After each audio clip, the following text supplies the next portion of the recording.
Et je suis prêt à faire un chèque avec. Voilà, moi non plus, ça m'intéresse pas. Nous reprenons le cours de cette émission, mais c'est vrai que hors antenne, ça continue.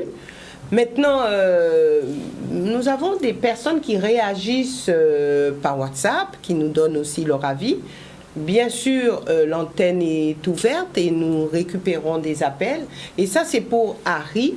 Donc, un téléspectateur qui dit « Les assurances décès peuvent aller jusqu'à 99 ans. » Et ça, c'est pour Harry. Deuxième, jusqu'à 99 ans. Donc, les assurances décès peuvent aller jusqu'à 99 ans. Et je vous dirais, c'est quand même un connaisseur, c'est quelqu'un des assurances qui le dit, donc je ne mettrai pas en cause, je ne mettrai pas en cause cela. C'est un abus de langage entre la partie capitalisation et la partie... Ça ne peut pas. Mais c'est simple, enfin c'est du bon sens. Tout le monde, combien de gens qui vivent après 99 ans? Ça veut dire que les assurances sont déjà coulées, ils ont déjà déposé le bilan. Si vous assurez les gens et jusqu'à 99 ans, mais vous imaginez? Mais tous les gens, le moyen de vie, c'est 85 ans pour la femme et 83 ans pour Harry, je dis, les assurances de toute façon, moi, je suis assuré, je vais dans un garantir, le document, 65 ans, c'est fini. On a augmenté à 10 000 € le truc. Peuvent garantir, je dis bien, jusqu'à 99 ans. Donc, voilà. Et puis, quelqu'un qui dit produit létal égale poison.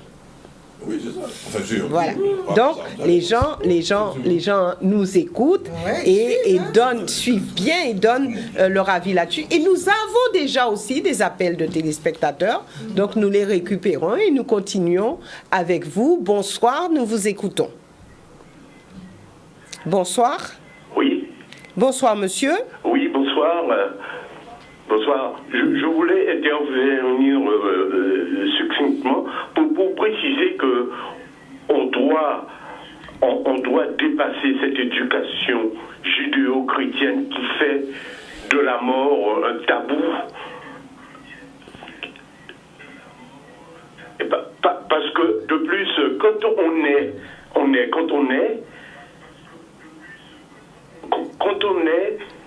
et votre pronostic vital est engagé dès votre naissance.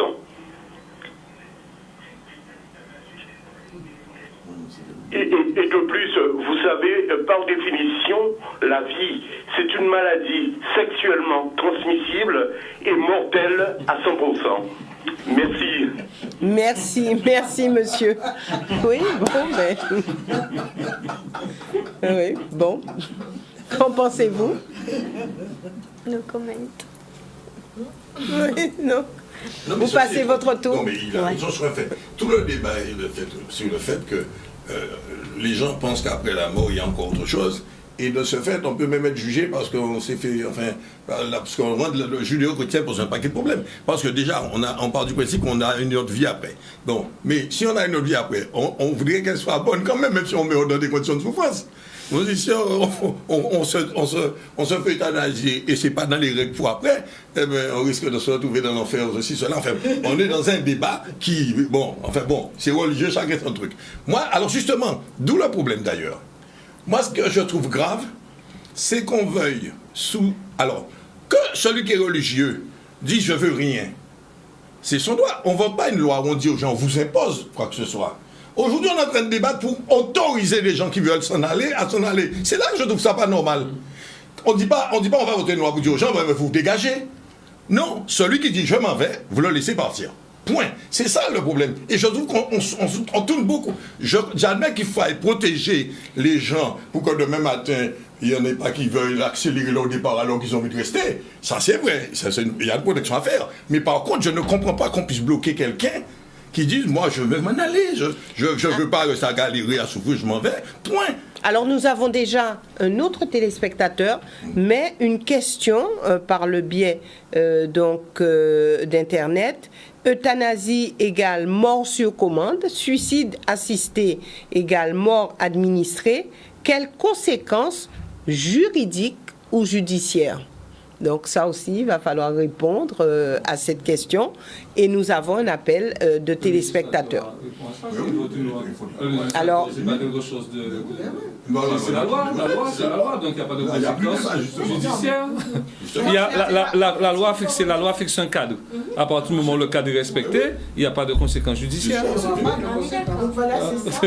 Mais avant, oui. Je pense que c'est... Voilà. Il y a des médecins qui ont été poursuivis. Voilà. Oui. Donc cette personne, je pense que peut-être qu'il faut lui rappeler dans quel cadre la loi va être probablement promulguée, dans un cadre bien précis où une personne présente un état de santé avec une maladie incurable, avec des souffrances psychiques et physiques insupportables et non traitables, et demande lui-même à ce que on l'aide à partir, à mourir.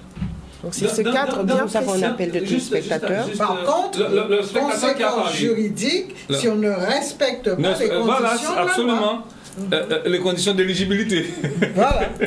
Il y a le téléspectateur qui vient de parler tout à l'heure, de manière un peu, j'ai envie de dire, il faisait quelques boutades sur le sujet, mais il dit quelque chose qui est vrai. On a un problème avec la mort. Se sont développés les cafés mortels au Canada, au Brésil, en Suisse et tout ça.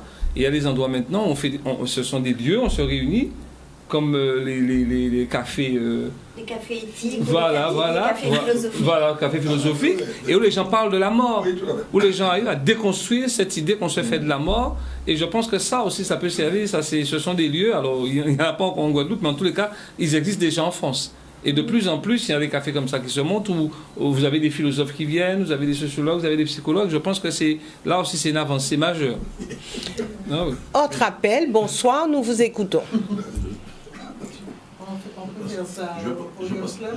Allez-y, nous vous écoutons. Allô? Oui, allez-y, monsieur. Allô? Oui. Bonsoir. Bonsoir. Vous savez, moi, je pour l'euthanasie à 100%. Je pour l'euthanasie à 100%. Pourquoi? Eh bien, j'ai déjà arrivé au point de la mort. Et quand quelqu'un ne souffre pas, il ne connaît pas la douleur de quelqu'un qui souffre. Quand on souffre, on est aveugle. On est aveugle, on souffre. Même ça durait 15 minutes. 15 minutes, c'est rien. 5 minutes, c'est rien. On ne voit pas la famille. On ne voit rien d'autre que la mort. Et si la France est toujours en retard de tout ce qu'il fait, moi, si on me dit que j'ai un cancer, il n'y a rien pour moi, je fais rapidement pour me suicider de moi-même. Je vais prendre ma décision moi-même, au lieu d'attendre les médecins, ou attendre que je faiblis à mort. Parce que vous, tout ce qui est sur le plateau là, si un médecin vous dit que vous avez un cancer, il y a quelque chose qui va passer dans la tête. Vous pouvez être très fort, un médecin vous dit que vous avez une maladie,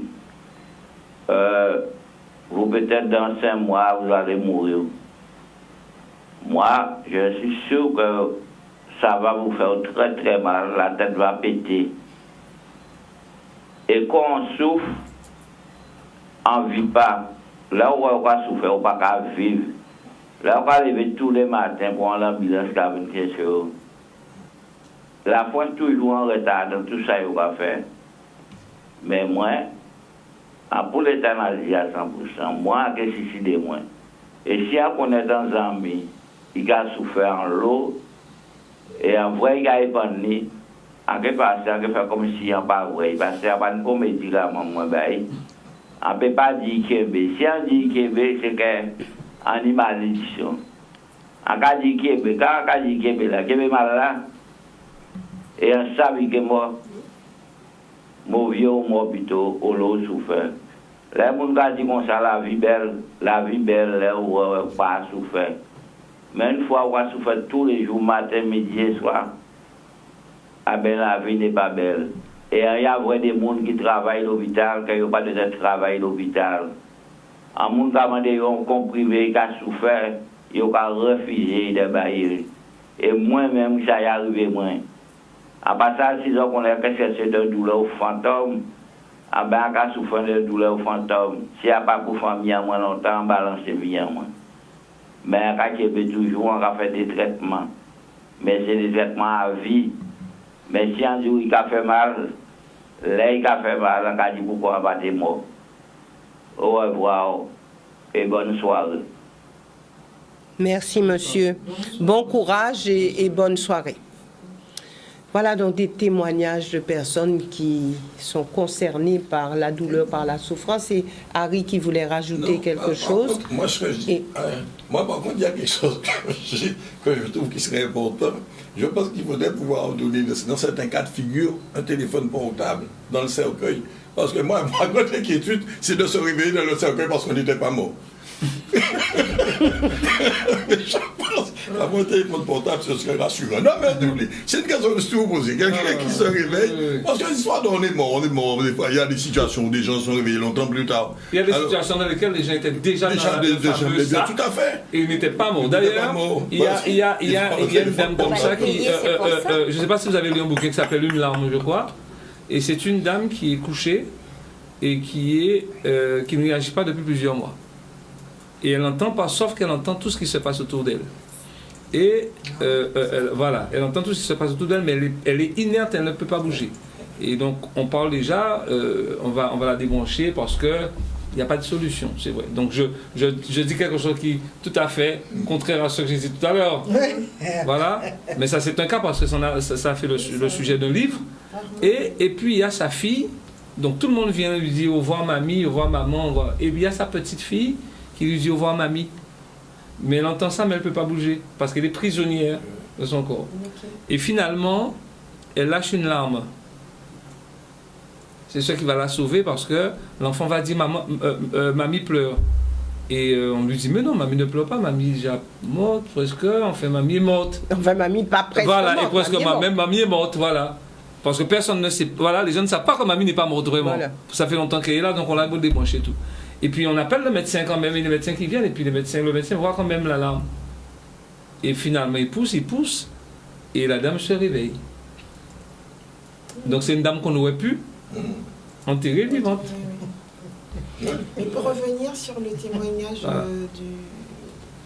du téléspectateur, voilà, de l'auditeur, alors du coup, oui, c'est ça. Est-ce que, du coup, il a pu... Donc, en fait, là, je suis en train de plaider... Je peux plaider plusieurs causes. Là, il y a les médecins de soins palliatifs qui disent qu'il n'y a pas suffisamment de soins palliatifs. Donc, il n'y a pas suffisamment de médecins qui peuvent prendre en charge complètement tous les patients qui présentent des douleurs comme celle que présente ce monsieur qui, je pense, a dû être amputé d'une jambe, je suppose, ou d'un bras, je ne sais pas. Et c'est une des raisons qui peut générer une souffrance telle qu'on a pu la palper, mais sa prise en charge est-elle optimale? Donc ça, c'est, on va dire, l'argumentaire des médecins de soins palliatifs. Ouais. Nous avons un autre appel. Bonsoir, nous vous écoutons. Oui. Allez-y. Oui, bonsoir. Bonsoir, monsieur. Oui, alors, oui, je vais intervenir par rapport à l'émission qui est en cours en ce moment. Je ne sais pas, j'aurais voulu que les gens qui sont sur le plateau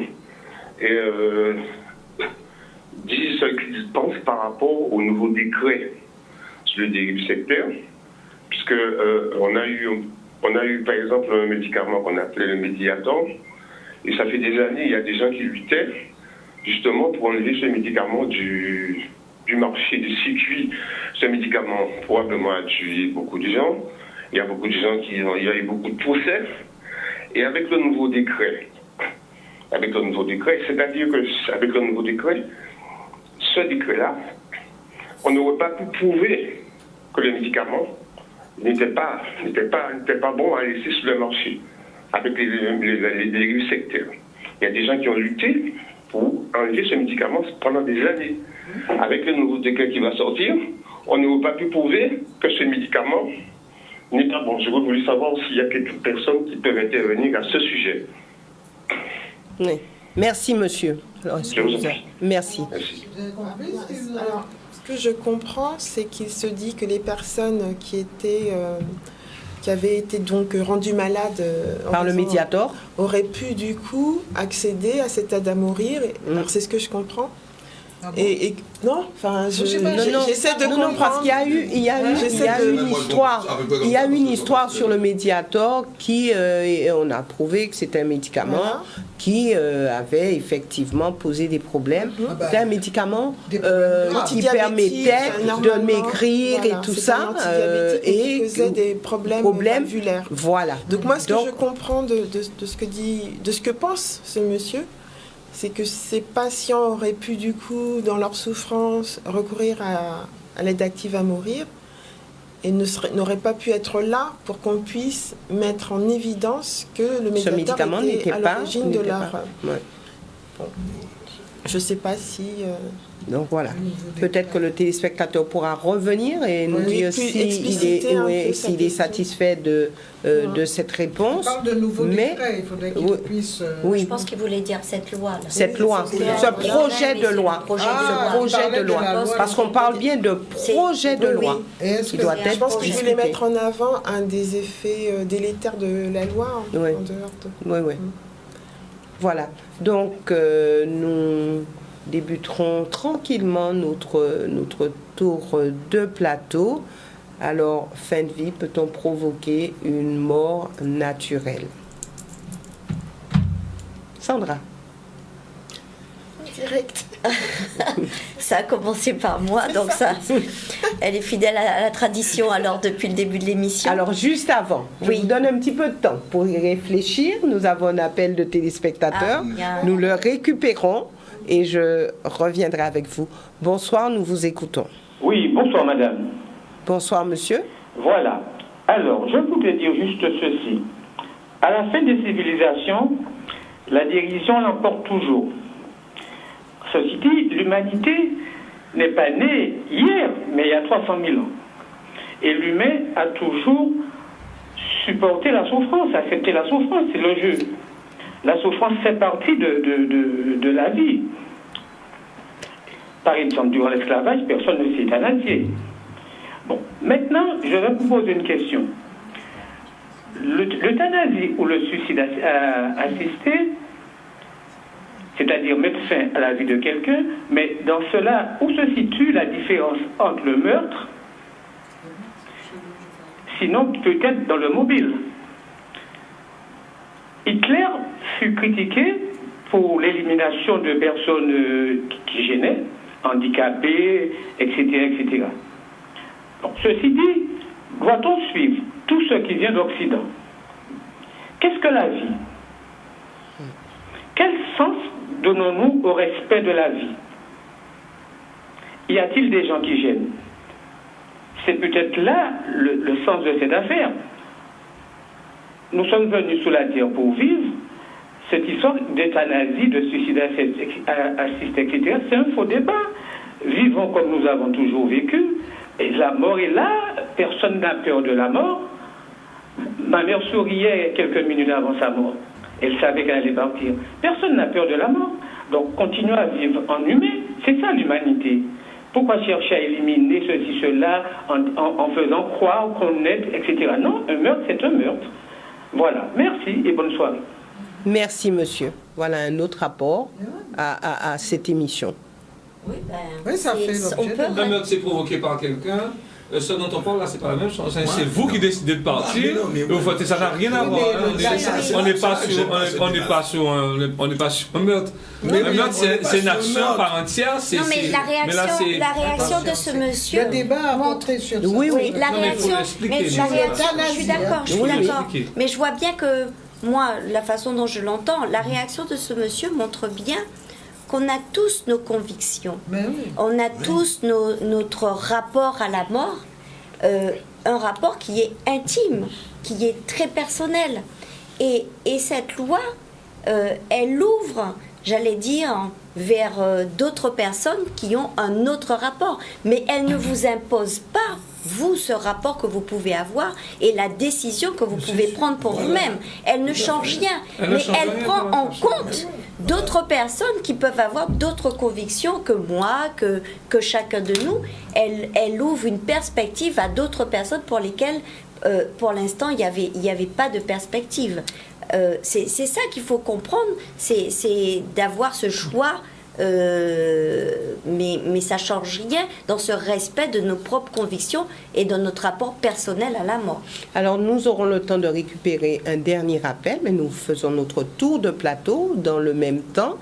Et je reviens à Sandra, le temps de récupérer ce dernier appel, je reviens à Sandra. Alors, peut-on provoquer une mort naturelle ? Alors, moi, je ne poserai pas la question comme ça, en fait. Je la pose comme ça. Oui, mais elle est orientée, la question posée comme ça. Peut-on provoquer une mort naturelle ? Moi, je peux pas. C'est la loi. Je peux pas répondre. C'est ce que ce projet de loi dit, en substance. Ah ben non, moi, je l'entends pas comme ça. Je l'entends pas comme ça. C'est pas provoquer une mort naturelle. Là, on peut jouer sur, effectivement, les mots, sur la façon dont on retranscrit ce que la loi peut dire. Oui. Moi, ma retranscription à moi, et je l'ai dit tout à l'heure, c'est que c'est une loi qui permet à des personnes qui ont un rapport à la mort, qui ont des convictions, qui peuvent être différentes des miennes. Moi, si demain je pense que la vie, c'est quelque chose de précieux, que c'est quelque chose, et qu'il y a une vie après la mort, c'est mon droit. Et c'est un droit qui, j'allais dire, prévaut pas sur celui qui pense que vivre en souffrance, c'est pas vivre. Donc, il voudrait, s'il est dans le cadre de cette loi, pouvoir bénéficier, qu'on abrège ses souffrances. Donc, pour moi, cette loi, on l'a dit, Dr Lakmé l'a dit en début d'émission, on est dans une société où on voit bien une pluralité d'opinions, où il y a une diversité d'aborder les choses. Je pense qu'il faut être tolérant et indulgent.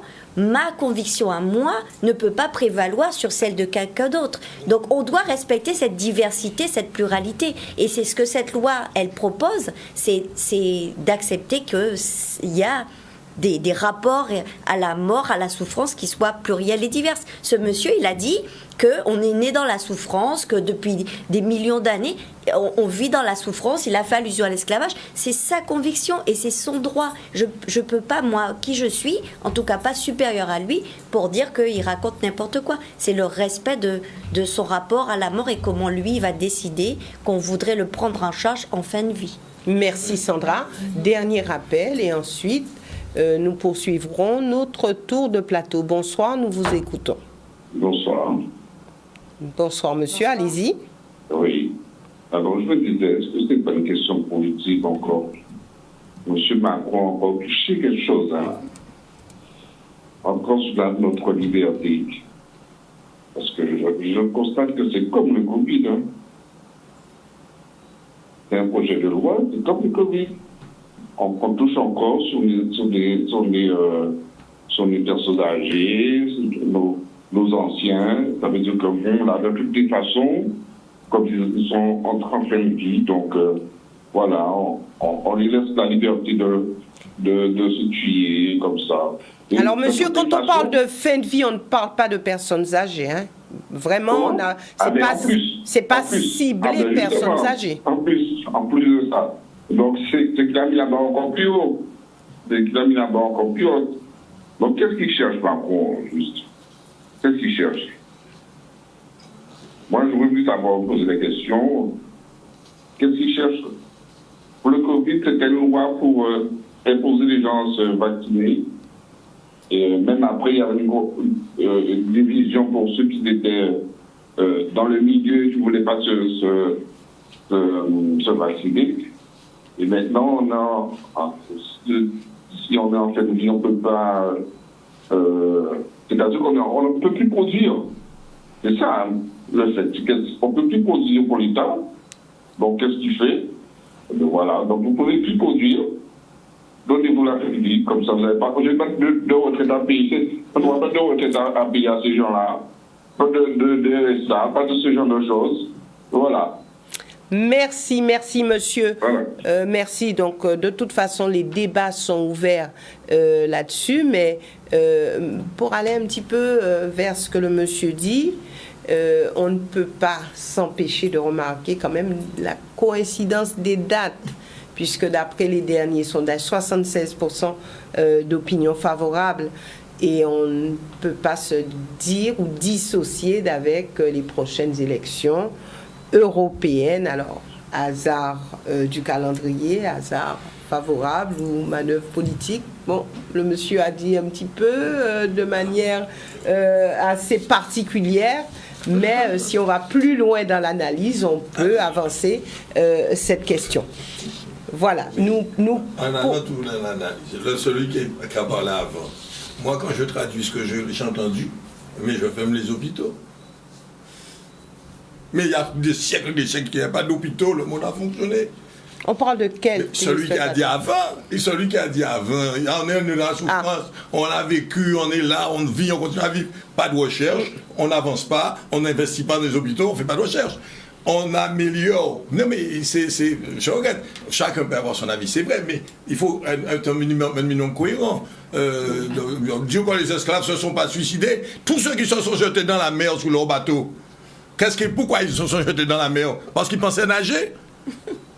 Alors, on arrivera à Harry tout à l'heure. Nous poursuivons rapidement notre tour de plateau avec Marilyn. Alors, comment peut-on provoquer une mort naturelle? Alors, est-ce qu'on peut répondre à cette question? Alors, Sandra a donné son avis là-dessus. Oui. Alors, Marilyn, fin de vie, peut-on provoquer une mort naturelle? Stricto sensu. On sait que cette personne, ce patient, va décéder, on va dire, à moyen terme pour ce texte de loi bien précis. Et donc, son décès, ça sera une mort naturelle. Donc là, c'est plutôt qu'on accélère l'arrivée vers une mort qui, de toute façon, aurait été naturelle. Donc ça, je pense que c'est une espèce de traduction. Voilà, mais sinon, je pense que vraiment, pour certaines situations, et là, on a bien vu la pluralité, en fait, des témoignages. Hein. Donc, des personnes qui manifestement souffrent et qui pensent qu'ils bénéficieraient bien de cette mesure. Voilà. D'autres qui pensent que... il faut laisser faire les choses. Voilà, il faut laisser faire les choses. Donc, en fait, il faut pouvoir répondre à tout le monde. Et c'est vrai qu'on a bien entendu des personnes qui souffrent. C'est aussi faire preuve de solidarité que de les écouter. Et de pouvoir répondre à leurs besoins. Et respecter la vie des autres. Voilà, surtout. Ça. Merci Marilyn. Evita. Oui, je pense qu'en conclusion, il faut reconnaître que la notion même d'éthique a tellement évolué qu'en fait, on peut simplement dire qu'elle est liée au temps. Donc, dans 20 ans, 30 ans, je ne sais pas ce qu'on dira. Alors, il y a une loi qui, effectivement, arrive peut-être en retard par rapport à d'autres pays, mais là, quand même, un côté, moi, je trouve particulièrement positif, puisqu'elle accepte cette idée qu'on puisse, dans des conditions, quand on vit dans des conditions de souffrance terrible, qu'on puisse décider d'en finir. Et nous avons vu... Alors on est au stade de projet de loi et ça, il faut insister. Non, ça peut bouger, sincèrement, je ne pense pas. Je peux me tromper, mais je pense qu'elle va... Je ne pense pas qu'on va la faire beaucoup bouger parce que sinon, je ne vois pas tellement l'intérêt, en fait. Hein, si c'est... Il faut pas qu'il y a plein d'exemples maintenant. Voilà.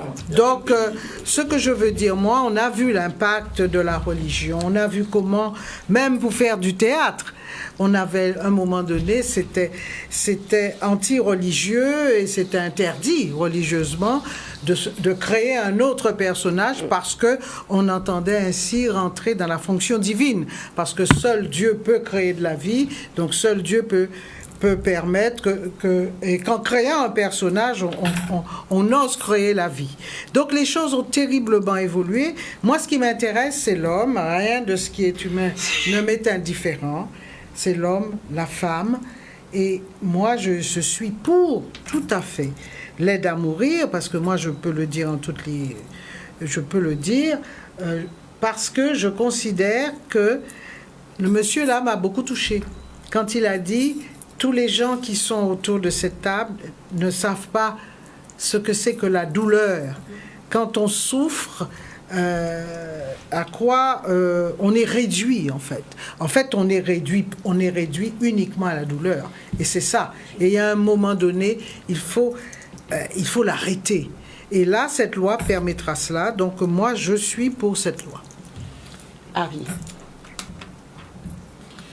Ben, moi, c'est très simple. Je considère que la pire des choses qui puisse arriver à quelqu'un, c'est de regretter d'avoir vécu. Et je considère que quand on meurt en souffrant, on regrette d'avoir vécu parce qu'on ne pense même plus à la vie. On a l'impression d'avoir vécu un cauchemar tout le temps parce qu'on vit le présent. La douleur, c'est quelque chose d'horrible. D'horrible. Et je ne peux pas comprendre comment on peut... Écoutez, ma grand-mère est morte à l'hôpital en souffrant toute une journée de crise d'arthrose et tout ça. Quand elle m'a décrit, elle me dit, elle a fait tous les couloirs à l'hôpital pour dire, il faut faire quelque chose, on ne peut pas la laisser comme ça. Elle a fini par mourir de douleur à 20h. Et on lui dit, elle est morte. J'étais déjà à l'hôpital, on dit qu'elle est morte. Mais ce n'est pas la fait qu'elle soit morte qui m'a embêté. Je me suis dit, mais elle est morte comme ça. Je dis, mais comment cette dame-là a pu mourir comme ça? En souffrant comme ça? C'est une dame damnée de la terre, c'est pas possible. Elle est morte en souffrant. Et ça, je considère que c'est inhumain. Alors, ceux qui veulent mourir comme ça, non, la loi n'est pas là pour dire aux gens, vous allez tous mourir par machin. Il dit, ceux qui ne veulent pas souffrir comme ça, eh bien, on leur laisse le choix d'accélérer leur vie. Point. Alors, moi, on aime toujours les clivages. C'est pas une loi de clivage, là. On laisse le choix à l'autre. Parce que jusqu'à présent, moi, ce que je trouvais grave, on ne laisse pas le choix à celui qui ne veut pas souffrir. Mais aujourd'hui, on lui donne le choix. Point. Ceux qui veulent mourir, alors là, ils sont en mort naturelle, mourir en voiture, en avion, machin, je sais pas si c'est naturel, on meurt dans n'importe quelle condition, on fait des accidents, des machins, etc. Bon, le principe, c'est au moins quand on meurt, qu'on meurt dans des conditions qui soient acceptables. Et pour moi, aujourd'hui, vu mon âge, je commence à être très inquiet. Je suis très content qu'on ait voté cette loi, parce que je ne cesse de me dire comment je ferai pour aller en Suisse. Alors là, au moins, je n'irai pas en Suisse. Alors là, merci Harry. Samuel. J'ai envie de dire, Harry m'a soufflé toute ma conclusion. C'est exactement ce que je voulais dire. Il faut que les gens comprennent que rien ne change pour ceux et celles qui veulent souffrir. Et mourir en toute souffrance, c'est pas un problème ça, parce que c'est pas une loi qui va forcer les gens, qui va vous tuer, ou m'a quoi un intérêt à dire... Non, il s'agit pas du tout de ça. C'est une loi qui, justement, pour une fois, va prendre en compte la vision de certaines personnes qui est de partir en toute dignité, de partir sans trop souffrir, puisque la souffrance n'est pas... Quand on appartient à la souffrance, et Harry l'a dit, on ne garde que ça à la fin. Parce que vous pouvez avoir une très très belle vie si la dernière semaine vous souffrez atrocement et tout ça parce que vous ne savez pas à quelle heure vous allez mourir. Le problème c'est que chaque minute c'est une minute. Lorsque vous n'arrivez plus à déglutir, on sait très très bien que c'est respirer, parce que c'est surtout ça, il faut que les gens comprennent qu'il y a des gens qui partent, on ne peut pas respirer, mais c'est atroce. Donc est-ce que ça c'est la vie? Est-ce que ça appartient à la vie? Non, pour moi la vie peut s'arrêter avant la mort. Puisque la vie c'est lorsqu'on vit. Et si à un moment on se dit qu'on va trop souffrir, justement, c'est se protéger soi-même, c'est faire... Pour moi, continuer à vouloir vivre, c'est ça le suicide. Parce que on ne peut pas aimer la souffrance. Donc à partir du moment où cette loi-là, je pense que c'est un grand, et je l'ai dit, c'est ça que ce gouvernement-là fera ça va être un grand moment parce que on y a beaucoup pensé, mais ça a toujours été repoussé au calendrier parce que ce sont des sujets aussi brûlants que la peine de mort, que l'avortement, que des sujets qui sont clivants parfois. Mais aujourd'hui, je pense que même l'Église, elle était jeune, même l'Église, il y a quelques velléités, mais on a bien compris que les Français allaient dans cette direction-là de se dire, parce que les gens de plus en plus fréquentent les hôpitaux ivoires, et je peux vous dire que pour les familles, ce sont des souffrances extrêmes lorsqu'elles ont accompagné un membre de la famille qui part dans des souffrances extrêmes. Donc je pense que vraiment, c'est une bonne loi. Elle est arrivée, et Harry a raison, parce que c'était ma crainte de dire, il faut qu'elle soit votée, moi je vois, elle va être votée en mai, il faut qu'elle soit votée rapidement. C'est pas un truc à différer, parce qu'il y a de vrais sujets. Voilà. En tout cas, merci d'avoir bien voulu parler en toute liberté et transparence de ce sujet pas vraiment facile. Nous nous retrouverons pour une autre émission mercredi prochain.